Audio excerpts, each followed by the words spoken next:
All right, so let's break this down. Consciousness and will. We're going to start with consciousness. Consciousness is the separation of self-entity from otherness of entity. There's no possibility of it being other than that, because what is the consciousness of all? Like, that's silly. And I don't mean to downplay Bernardo Kastrup's view. Obviously, it's coherent, but since consciousness is the interaction of external with internal, and there is no possibility of it being otherwise, the consciousness of all is no consciousness at all. So now we have a framework in which to actually construct an idea of what consciousness is. This subatomic realm that supposedly disproves atomic panpsychists actually sets up a new way of thinking about things, which is not atomic panpsychism, not people who believe that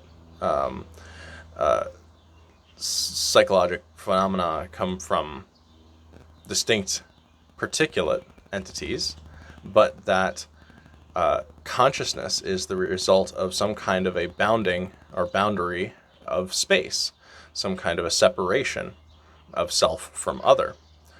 If we look at it that way, then we can see that there's many different kinds of consciousness, that the separation occurs at many different levels. Now, you can debate on exactly how conscious any particular one of these entities is, and I think that's fair. I think maybe there's some levels at which you can say basically there's no consciousness, but it's like maybe a matter of not degrees, but like what is it being separated from? And I think this is where the will comes in, right? Because a separation, me from something else, if it's something that I cannot see the inside of, so I'm outside of it, right? That means that it is acting in a way that can be surprising to me. If I'm an early human and I'm looking at storm clouds, then me looking at the storm clouds, I can call it a conscious actor because I can't understand how or why it's doing what it is doing. And this is like the base starting point for human consciousness in interaction with other entities, is we don't understand it. And so it is a being, right? It has will. We can make sacrifice to it, etc. Right? We can pray to it and change its mind. So obviously this has deeply to do with the human definition of consciousness now, and will. You might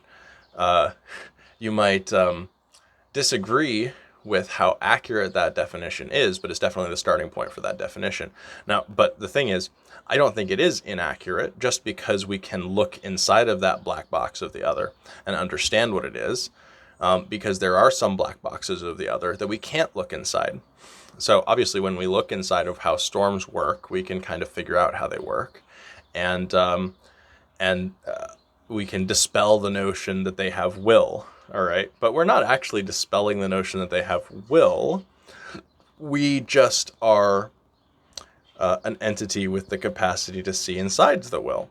But this idea of blocking yourself off as an external to an other internal, as the source of will, is still a relevant concept.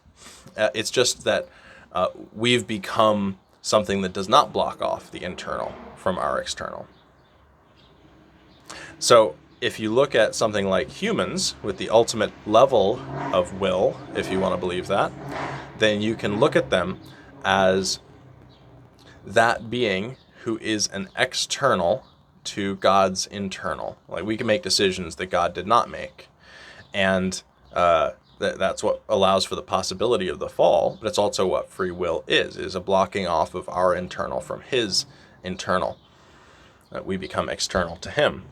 The ideal is for any entity who is separated like this to hold within themselves an image of the other, which is accurate, but has empty spots in it. All right. And those empty spots, if it's a good relationship, should be empty with positive potentialities. So like when I hold in myself an image of a good friend, the things that I don't know about them, the conversations they have behind my back, I assume them to be about positive things. This allows us to have categories for consciousnesses that are not us, that we hold inside of ourselves, not in their entirety, as in not the dispelling of will itself, but trust. It allows for trust. And this is actually the way that the Trinity is, I believe, set up, that God the Father makes an entity from all time who is the external, who is also all good and all loving. And so the external is also internal in a fashion. All right, which means that this whole theory is actually more or less a Christian theory. Yeah, but it is also a fourth alternative to the ones that Bernardo Kastrup set up in his recent conversation, which I think is a better theory. It explains a lot of things that none of the other three can account for properly. Yeah.